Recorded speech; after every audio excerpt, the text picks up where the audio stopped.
민수기 22장에서 우리 하나님은 주술사 발람에게 너를 데리러 온 발락의 사신들과 함께 가지도 말고 그 백성을 저주하지도 말라. 그들은 복을 받은 자니라고 말씀하셨습니다. 그리고 이에 발람은 자기를 데리러 온 발락의 사신들에게 너희는 너희의 땅으로 돌아가라. 여호와께서 내가 너희와 함께 가기를 허락하지 아니하시느니라. 발락이 그 집에 가득한 은금을 내게 줄지라도 내가 능히 여호와 내 하나님의 말씀을 어겨 덜하거나 더하지 못하겠노라고 말했습니다. 당시 명성을 떨치고 있는 점쟁이 발람을 통해서 이스라엘을 저주하게 하고, 그래서 이스라엘을 모압 땅에서 몰아내려고 했던 모압 왕 발락의 계획을 하나님께서 아예 시도조차 하지 못하도록 원천 봉쇄하셨던 것입니다. 그런데 하나님은 잠시 후 발람에게 그 사람들이 너를 부르러 왔거든 일어나 함께 가라고 말씀하셨습니다. 그리고 나귀를 타고 발락에게로 가는 길에 칼을 빼고 선 여호와의 사자를 보고 발람이 겁에 질려서 나는 돌아가겠나이다 라고 하나님께 아뢰었을 때에도 하나님은 그 사람들과 함께 가라고 말씀하셨습니다. 왜 그렇게 하셨을까요? 하나님께는 아주 통쾌한 계획, 곧 모압 왕 발락 앞에서 발람이 3번이나 이스라엘을 축복하게 하시고, 또 거기다 보너스로 야곱에게서 나올 한 별, 곧 하나님께서 세우신 다윗이 훗날 모압의 후손을 무릎 꿇게 할 것이라는 예언까지 모압 왕 발락의 귀에다 넣어주실 그러한 계획이 있으셨기 때문입니다. 어찌하여 이방 나라들이 분노하며 민족들이 헛된 일을 꾸미는가? 세상의 군왕들이 나서며 관원들이 서로 꾀하여 여호와와 그의 기름 부음 받은 자를 대적하여 우리가 그들의 맨 것을 끊고 그들의 결박을 벗어버리자 하는도다. 하늘에 계신 이가 웃으시며 주께서 그들을 비웃으시리로다 라고 했던 시편 2편의 말씀처럼, 하나님은 이 일을 통해서 성경을 읽는 저와 여러분들에게 하나님께로부터 나신 자가 그를 지키심에 악한 자가 그를 만지지도 못하느니라는 요한일서 5장의 말씀과, 또 주는 미쁘사 너희를 굳게 하시고 악한 자에게서 지키시리라는 데살로니가 후서 3장의 말씀, 그리고 내가 그들에게 영생을 주노니 영원히 멸망하지 아니할 것이요 또 그들은 내 손에서 빼앗을 자가 없느니라 하셨던 우리 주님의 말씀이 과연 진리라는 사실을 보여주셨던 것입니다. 그런데 이것이 끝이 아니었습니다. 민수기 24장 마지막 절은 발람이 하나님께서 하신 마지막 예언을 한 후에 발람이 일어나 자기 고향으로 돌아가고 발락도 자기 길로 갔다라고 말씀하고 있지만, 발람이 그냥 갔던 것이 아니었던 것이죠. 이스라엘에게 저주를 해서 모압 땅에서 쫓아내려고 했던 그 계획이 도무지 통하지를 않자 전략을 바꿔서 하나님께서 친히 이스라엘을 치시도록 하는 계략을 발락의 손에 쥐어주고 떠났던 것입니다.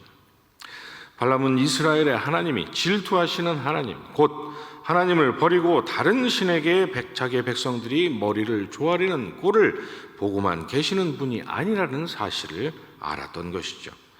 발람의 그 간교한 계획은 그대로 적중했습니다. 모압 여인들이 자기 신들에게 제사할 때 이스라엘 백성들을 청하자 그들이 홀랑 넘어갔고, 이 일로 하나님께서 크게 진노하셨기 때문입니다. 그래서 이 일로 하나님께서 이스라엘 백성들을 전염병으로 치시는 그런 무서운 일이 일어났기 때문입니다. 그래서 어떻게든 저주를 하려고 용을 쓸 필요도 없고 군대를 동원해서 전투를 벌일 필요도 없고 손을 대지 않고 코를 푸는 것 마냥 이제 이스라엘의 멸망을 지켜보고 있기만 하면 되는 그런 일이 이스라엘 진영에서 일어나기 시작했던 것입니다. 아마 그 소식을 들었던 발람은 안도의 한숨을 쉬면서 신하들과 함께 기쁨의 축배를 들었을 것입니다. 그리고 주술사 발람은 발락이 준 금은 보화를 만지작거리면서 자신의 계획이 성공을 거둔 것에 대해서 매우 흡족해 여겼을 것입니다. 그러나 그들 두 사람은 매우 중대한 3가지 사실을 간과하고 있었습니다. 첫째, 하나님은 이스라엘의 아버지요 이스라엘은 하나님의 자녀라는 사실. 둘째, 하나님의 무서운 질투의 진노는 자녀뿐만 아니라 자녀를 유혹한 자들에게 대한 진노를 포함하고 있다는 사실.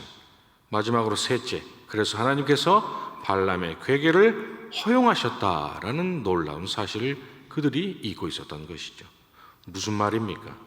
이스라엘을 향하신 하나님의 진노는 사랑하는 자녀를 징계하는 아버지의 회초리가 될 것이며 이제 곧 자녀를 실족하게 했던 모압을 진멸하실 심판이 시작될 것이라는 말입니다. 이러한 모든 일들이 다 하나님의 치밀하신 계획과 뜻 위에서 일어난 일이었다는 것이죠. 그도 그럴 것이 발람의 입에서 단 한마디의 저주도 나오지 못하도록 하신 전능하신 우리 하나님께서 깜빡 실수로 발람의 괴계를 막는 것을 놓치셨을 리가 있으셨겠습니까? 우리의 삶 가운데 다가오는 여러 어려움 앞에서 우리가 하나님을 향한 온유한 시선을 거두지 말아야 할 이유가 바로 여기에 있습니다. 그것이 시험이든 환난이든 그래서 우리의 실족이든 그것을 허용하신 하나님을 우리가 원망할 필요도 없고 우리를 향하신 하나님의 사랑과 악인들을 향하신 하나님의 공의와 하나님의 전능하심을 우리가 의심할 필요가 조금도 없다는 것입니다. 왜 그렇습니까? 그것이 무엇이든 그것이 예수 그리스도의 공로 안에서 아버지와 자녀가 된 하나님과 우리의 관계를 끊을 수가 없고 그러한 일들이 하나님의 자녀인 우리를 멸망시키는 일은 일어나지 않기 때문입니다. 그러한 하나님의 허용하심이 저와 여러분으로 하여금 우리의 연약한 본성을 깨달아 회개하게 하시고 더욱 겸손하고 낮은 자세로 하나님께 가까이 나아가 부르짖게 하시고 이를 통해 더욱 죄를 미워하는 거룩한 삶에 대한 간절함을 우리가 갖게 하고 연약함에도 불구하고 자녀로 부르심을 후회하지 않으시는 하나님을 우리가 더욱더 찬양하고 세상을 사랑하지 않고 그리스도 안에서 마련하신 하늘의 처소를 더욱 사모하고 소망하게 하는 복된 열매를 우리에게 가져다 주기 때문인 것이죠. 발람의 저주를 축복으로 바꾸셨던 것처럼 우리를 넘어뜨리는 마귀의 괴계가 하나님 앞에서는 그저 환난으로 인내로 연단으로 소망을 이루게 하시는 계기일 뿐이요 모든 것이 합력하여 선을 이루시는 분이심을 다시 한번 우리로 깨닫게 하시는 기회가 될 뿐인 것입니다. 세상 사람들은 이렇게 악인들이 활개를 치니 하나님이 계시지 않는 것은 분명하다라고 말하지만 천만의 말씀입니다. 하나님은 그 악인들에게 쏟아부으실 진노의 잔을 지금 손에 드신 채로 그저 주님 다시 오실 날을 기다리고 계실 뿐인 것이죠. 그러니 혹 실족하여 무서운 하나님의 징계 아래 놓인다 하더라도 절대로 절망하거나 낙심하지 마시기 바랍니다. 이렇듯 너에게 진노하시는 하나님께서 널 천국에 데려가실 리가 있겠냐는 마귀의 속삭임에 절대로 넘어가지 마시기 바랍니다. 내 아들아 주의 징계하심을 경히 여기지 말며 그에게 꾸지람을 받을 때에 낙심하지 말라. 주께서 그 사랑하시는 자를 징계하시고 그가 받아들이시는 아들마다 채찍질하심이라 하였으니 너희가 참음은 징계를 받기 위함이라. 하나님이 아들과 같이 너희를 대우하시나니 어찌 아버지가 징계하지 않는 아들이 있으리요. 징계는 다 받는 것이거늘 너희에게 없으면 사생자요 친아들이 아니니라 하신 히브리서 12장의 말씀처럼 저와 여러분을 향하신 하나님의 진노는 우리가 하나님의 자녀가 확실하다라는 복된 증거이기 때문입니다. 지금도 하나님 우편에서 저와 여러분을 위해서 간구하시는 우리 주님의 십자가의 공로가 죽어마땅한 우리의 허물에 대한 하나님의 그 무서운 진노를 자녀가 잘 되기를 바라고 자녀가 죄짓지 않기를 바라고 자녀가 더욱 거룩한 삶을 살기를 바라시는 사랑하는 자녀를 향한 아버지의 회초리로 끊임없이 바꿔주고 계시기 때문인 것이죠. 시험과 환난 그리고 하나님의 꾸지람 앞에서 저와 여러분이 할 일이란 여호와께서 우리 편에 계시지 아니하셨더라면 우리가 어떻게 하였으랴.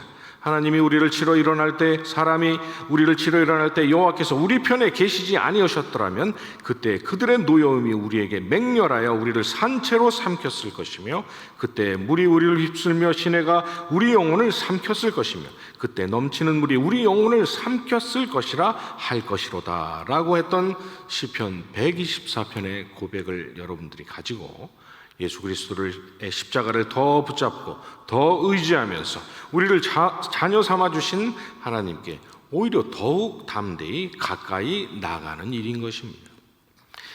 그것이 우리 하늘 아버지께서 우리를 때리시는 진짜 목적이기 때문인 것이죠. 하나님께서 허락하신 오늘 하루도 이 복된 사실 늘 잊지 말고 기억하시면서 우리의 주님 손 붙잡고 아버지신 하나님을 어제보다 더 사랑하고 더 감사하고 더 찬양하는 그러한 복된 자녀의 삶을 살아가시는 저와 여러분 되시기를 간절히 소원합니다. 주님 가르쳐 주신 기도로 예배 마치고 계속 기도하도록 하겠습니다. 하늘에 계신 우리 아버지여, 이름이 거룩히 여김을 받으시오며 나라의 임하옵시며 뜻이 하늘에서 이룬 것 같이 땅에서도 이루어지이다. 오늘날 우리에게 일용할 양식을 주옵시고 우리가 우리에게 죄 지은 자를 사하여 준 것 같이 우리 죄를 사하여 주옵시고 우리를 시험에 들게 하지 마옵시고 다만 악에서 구하옵소서. 대개 나라와 권세와 영광이 아버지께 영원히 있사옵나이다. 아멘.